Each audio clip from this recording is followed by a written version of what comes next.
जय श्री राम। हम लोग जिस रंग की बात करने जा रहे हैं वो है रावण का पुत्र मेघनाद, जिसे इंद्रजीत के नाम से जाना जाता है। इसने इंद्र को 3 बार बंदी बनाया और इस कारण से ब्रह्मा जी ने इसका नाम इंद्रजीत रखा और उसे एक वरदान भी दिया कि उसे वही मार सकता है जो 14 वर्ष तक न सोया हो, 14 वर्ष तक न स्त्री का मुख देखा हो और 14 वर्ष तक न भोजन किया हो। अब ऐसी स्थिति में जब युद्ध शुरू हुआ और इंद्रजीत जो है बड़ा भयानक रूप लेने लगा, तब प्रभु श्री राम को जो है समझ में नहीं आया। तब अगस्त्य मुनि ने बताया कि केवल एक ही व्यक्ति आपकी यहाँ मौजूद है जो 14 वर्ष तक न सोया है, न खाया है, न ही किसी स्त्री का मुख देखा है। तो प्रभु श्री राम ने कहा कि वह कौन है? तो उन्होंने बताया कि वो लक्ष्मण हैं।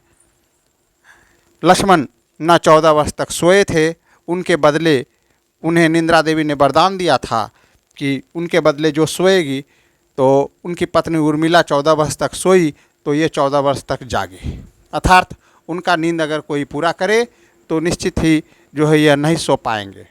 इन्होंने ऐसा इसलिए किया था ताकि वो अपने भैया भाभी की जो है सेवा कर सके। 14 वर्ष तक इन्होंने विश्वामित्र के एक मंत्र के आधार पर इन्होंने भोजन नहीं किया था, जिसके आधार पर वो बिना भोजन किए भी रह सकते थे तथा वो कभी माता सीता का मुख नहीं देखे, हमेशा नज़र नीचा करके और उनके चरणों को देखते थे।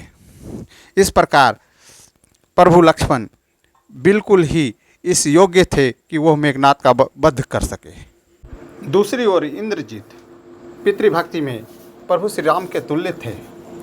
एक बार जब मंदोदरी ने उनसे कहा कि वो रावण की ओर से युद्ध ना करे, तो इंद्रजीत ने कहा कि अगर भगवान आकर मुझे स्वर्ग भी दे दे तो मैं पिता की आज्ञा का उल्लंघन नहीं करूँगा। मैं स्वर्ग को ठुकरा दूँगा किंतु पिता की आज्ञा का उल्लंघन नहीं करूँगा।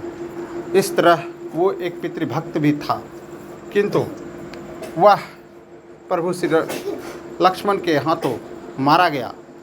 और इसमें सबसे बड़ी यह उपलब्धि रही कि प्रभु लक्ष्मण ने अपनी जीवन को प्रभु श्री राम के लिए समर्पित कर दिया और इसी कारण से वो मेघनाद का वध कर सके। जय श्री राम।